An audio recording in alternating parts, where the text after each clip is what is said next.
자리까지 오시게 되었는데. 그러면서 저는 사실은 초기에 워낙 그 별 볼 일 없는 교수로 각인이 돼가지고요. 초기에는 한 10년 동안 그 항상 그 하위권에 머무르고 승진도 늦고. 그래서 거기에 대한 뭐 학교에서의 인정에 대한 욕심은 버렸고 저는 가난하게도 마시고 부하게도 마시고 하나님 은혜로 살 정도로 사는 것에 만족을 했고요. 그랬는데 제가 입사한 지 한 20년 됐을 때, 제가 올해가 27년째입니다. 입사한 지 20년 됐을 때 갑자기 총장님이 오랜만에 저를 다시 부르시는 거예요. 그랬더니 그 총장님은 처음에 저를 인상이 좋다고 하셨다. 인상이 좋아서 이렇게 채용을 하신 그 총장님이요. 20년 동안 같은 그분은 오너이시니까. 그랬는데 그분이 저를 다시 부르면서 이제 그 내가 20년 동안 너를 지켜봤다. 그 너가 처음 입사할 때 무슨 얘기했는지도 다 기억을 하시더라고요. 그리고 지켜봤는데 20년 동안 자기 기대한 대로 한결같이 사는 모습이 좀 좋게 보였다. 한 얘기를 하면서 이제 학교를 위해서 좀 봉사를 해달라 제안을 하셨어요. 그래가지고 저도 뭐 학교에서 보직으로 봉사하는 것이 좀 필요하겠다 싶어서 그 평가실장이라는 보직을 맡게 됐습니다. 평가실장. 그리고 그때 우리 학교에 보직 교수가 한 10명 정도 계신데 그 중에 저는 제일 막내였고 근데 그 무슨 보직인지도 모르고 평가실장을 맡게 됐는데 이게 교육부에서 대학을 평가하게 되는데 그에 대한 대비를 하는 그러니까 거기에는 많은 예산을 다루게 되고 또 총장님이 수백억 예산을 써야 되는데 그걸 믿고 맡길 만한 사람을 찾았나 봐요. 근데 이제 저한테 그런 기회가 왔고 그래서 제가 그 일을 하면서 정말 그 저 돈처럼 학교 돈을 써야겠다는 생각들을 했고 제가 그 선교단체에서 재정 일도 많이 봤었고 제가 전공이 또 통계학이라 숫자가 밝아요. 그러시네요. 아주 적격자시네요. 그래서 혼신의 힘을 다해서 그 평가실장 보직을 하는데 이제 대학 평가를 이제 내일 받게 된다고 하면 1년 동안 준비를 해가지고 그 대책회의를 내일 어떻게 받을 것인가 대책회의를 같이 보직 교수들이 모여서 논의하는데 모두들 분위기가 마지막은 접대를 융숭하게 하자. 그 접대라는 게 세상적인 방법의 접대입니다. 평가하러 오는 그 교육부 관계자들에게 대접을 잘해야 된다. 대접을 잘해가지고 감동시키자. 그런 분위기로 흘러갔어요. 그래서 선물은 뭘로 할 것인가, 그다음에 접대를 어디서 할 것인가. 근데 제가 평가 그 담당자인데, 그래서 참 마음이 어려웠고 두렵기도 하고, 그래서 혼자 회의 중에 빠져나가서 화장실 가서 기도하고 와서 제 생각에는 우리가 평가에 그 넉넉히 통과할 수 있는 정도가 아니고 지금 아슬아슬한데 이럴 때 오히려 그런 수를 쓰다가는 오히려 부작용이 생길 것 같습니다. 그래서 겸손하게 정직하게 평가를 받읍시다. 했더니 뭐 10분이 다 벌떼같이 일어서서 너가 학교 평가를 망치려고 하냐. 여태까지 거기 투자한 게 얼만데 저 순진하고 교회만 알고 세상을 모르는 사람이 학교 평가를 망치려고 한다. 그러면서 막 공격을 하길래 또 다시 나가서 기도하고 다시 그런데 하나님께서 확신을 주시더라고요. 그래서 이 평가는 제가 책임을 지고 받는 평가니까 제가 불편한 방법으로 평가받으면 안 될 것 같습니다. 제가 책임질 테니까 제 방법으로 받겠습니다. 선언하고 그다음에 일체의 접대 없이 있는 그대로 정직하게 겸손하게 평가를 받았습니다. 근데 그날 이제 마지막에 총평을 하는데 제가 놀란 게 그 평가위원으로 오신 그 교수님 5분이 있었는데 5분 중에 3분이 장로님이었어요. 아, 그래요? 네. 네. 그리고 그분들이 수원대학교에 대한 선입견도 있고 네. 여기는 좀 세상적인 술수를 쓰지 않을까 하는 의심을 하고 왔는데 네. 오히려 그냥 굉장히 정직하게 네. 겸손하게 평가받는 게 그분들한테 좋게 생각된 것 같아요. 그러네요. 할렐루야. 네. 그래가지고 그 일로 이제 저희는 평가 결과가 기대대로 좋은 결과가 나왔고 네. 그 뒤로 이제 우리 보직 교수님들이 저 사람 방법은 좀 독특한데 네. 또 저 사람 나름의 방법이 있다 이렇게 인정을 해주셨어요. 네. 그래서 그런 일들로 인해서 했지만 학교가 워낙 그 여러 가지로 뭐 실력을 갖추지 못한 부분이 있어가지고 또 재단과 뭐 학교 교수님 사이에 내홍도 있었고 네. 이런 과정을 치르면서 학교가 위기에 빠지게 됐습니다. 네. 그리고 교육부의 감사도 받고 여러 감시를 받으면서 교육부에서 저희 대학을 징계를 내리고 그런 어려운 상황에 있었는데 그때 총장님이 제가 사표를 냈습니다. 그래도 책임자인데 평가 책임자인데 학교가 어려움에 당했으니까 사표 사의를 표하니까 이 어려움이 내가 책임져야지 왜 당신이 책임지느냐.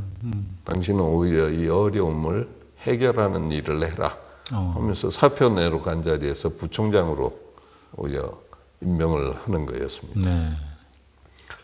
그래서 졸지에 부총장이 됐고요. 네. 부총장으로 이 직을 수행하는데 또 그 요즘 대학이 어렵습니다. 네. 학생 수가 적고 네, 뭐 구조조정 이런 것들이 일고 그 과정에서 학교가 소용돌이 치고 또 우리 오너이신 총장이 그 우리 그 학교를 운영하는데 교육부가 우리하고 관계가 안 좋아서 그 징계를 당하게 되고 갑자기 이제 총장에서 물러나시게 됐어요. 그 총장이 물러나시면 부총장도 함께 물러나는 게 당연한 일이고 또 한 번 사표를 내러 갔었고요. 그 새 총장이 오기까지 제가 이제 학교가 안정되게 이렇게 붙들겠습니다. 그래서 비상대책위원장이 돼가지고 학교의 총장 권한 대행으로 위기를 대처하고 있었습니다.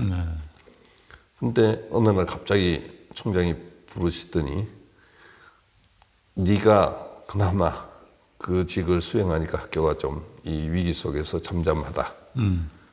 사람들이 그 교수나 학생이나 직원들이 네 말은 믿는 것 같아. 네가 총장을 해라. 이 사회에서 갑자기 저게 총장 그 직을 하게 됐고 임명을 했고 그래서 작년부터 지금 2년째 총장직을 수행하고 있습니다. 작년에 이제 총장이 되신 거군요. 예. 네. 네. 그래서 한 20년 전에 수원대학교에 와 보신 분은 제가 존재하는지도 몰랐고 참 존재감 없이 저 구석에서 자기 나름으로 살아가던 사람이었는데 제가 총장을 된 걸 보고 사람들이 깜짝 놀라더라고요. 네. 우리 학교에 저런 사람이 있었냐. 아하.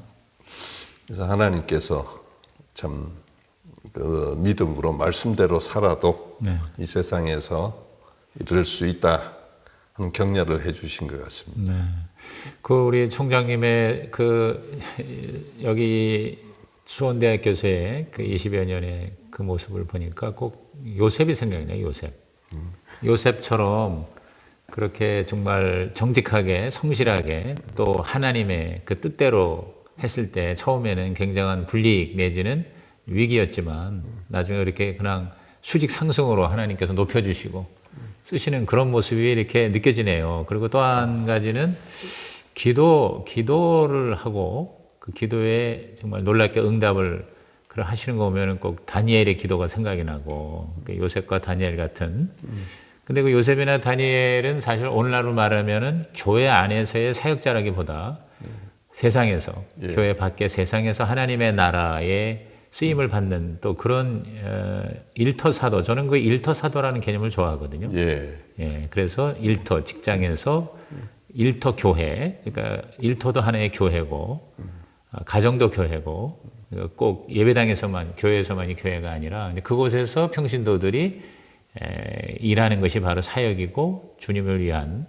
그런 하나님 나라의 그런 쓰임이라고 생각을 하는데 그런 아주 전형적인 그런 타입의 모습을 제가 보게 되는데 혹시 뭐제 저는 그런 얘기를 가끔 격려차 해주시는 분들이 있었는데 저는 그렇게 생각 안 하고요. 저는 처음 예수님 믿고 창세기를 읽으면서 제일 이해 안 되는 인물이 야곱이었어요. 야곱. 하나님께서는 요셉을 이스라엘의 조상으로 삼으시지 어떻게 저 변변찮은 야곱을 이스라엘이 되게 하셨을까 그런 생각했고 별로 그렇게 존경할 만한 것도 없는데 야곱 얘기가 창세기에 너무 많이 나와요. 그래서 참 의아했는데 제가 세월을 지나면서 살아보니까 제가 딱 야곱 같더라고요.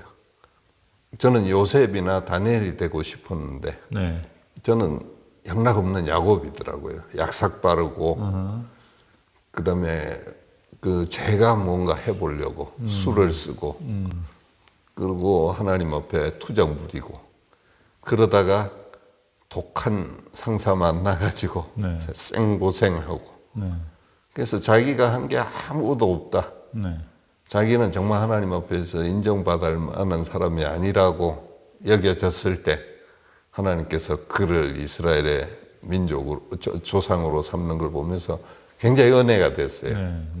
그래서 내가 아무것도 30, 40대 동안 내가 아무것도 아니라는 것을 하나님이 철저히 경험하게 하신 이후에 이제 이 일은 네가 한 거 아니다.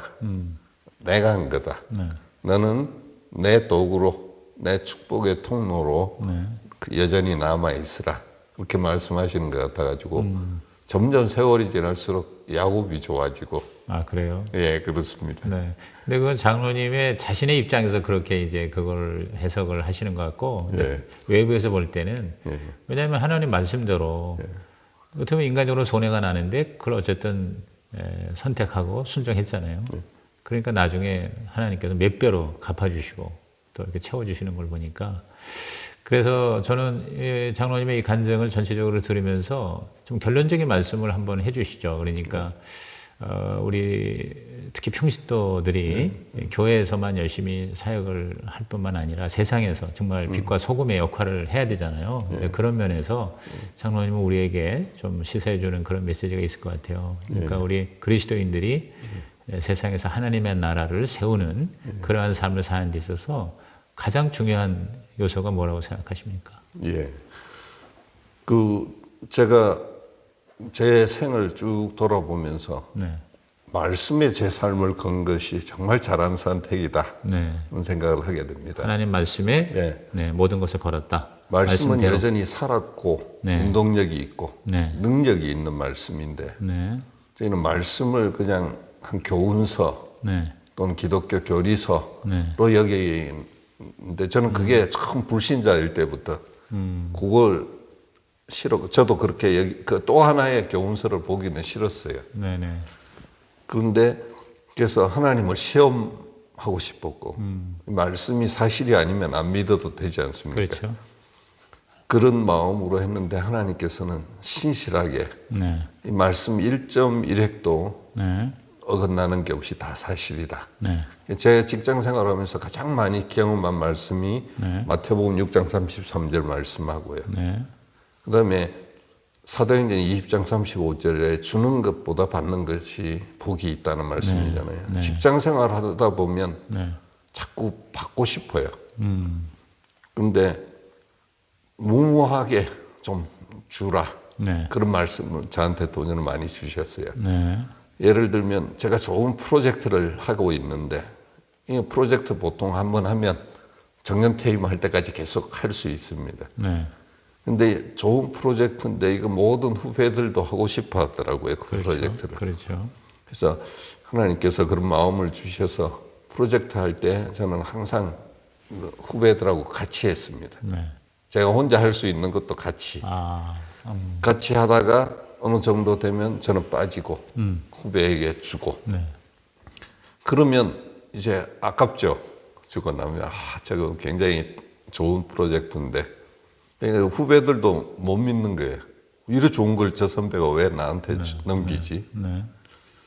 그러고 이제 있으면 하나님께서 또 다른 걸 주시더라고요. 새로운. 네. 그래서 제가 참 신비롭게 그걸 경험했습니다. 네. 그래서 그게 좋은 격언이 아니고 주는 게 정말 받는 것보다 복이 있고 주면 주시는구나. 네. 그리고 제가 가난했기 때문에 항상 그 남에게 그 뭡니까 뭘 사주는 걸 잘 못했어요. 네. 네. 그러다가 대학교 때 참 그 가난한 과부가 두 랩돈을 헌금하는 걸 묵상하게 됐습니다. 네. 이 이판사판 모르겠다 하고 헌금한 건 아닌 것 같아요. 자기 먹고 사는 문제를 주님께 맡긴 것 같아요. 네.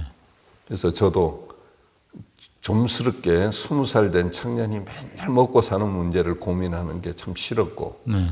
제 먹고 사는 문제를 하나님께 맡기겠습니다. 그래서 석 달 생활비를 헌금을 드린 적이 있어요. 네. 그럼 참 모험이었죠. 믿음의 모험. 근데 그때 이후로 지금까지 제가 돈이 없어서 굶은 적이 한 번도 없거든요. 네. 네. 그래서 주라 그러면 주시리니 하는 말씀이 사실이구나. 그런 말씀들을 경험하는 여정이 제 인생 지금도 마찬가지고요. 네. 그래서 말씀을 주장하며 말씀에 제 삶을 거는 것 그게 참 신비롭게 하나님이 말씀대로 이루어 가시는 것을 경험하고요.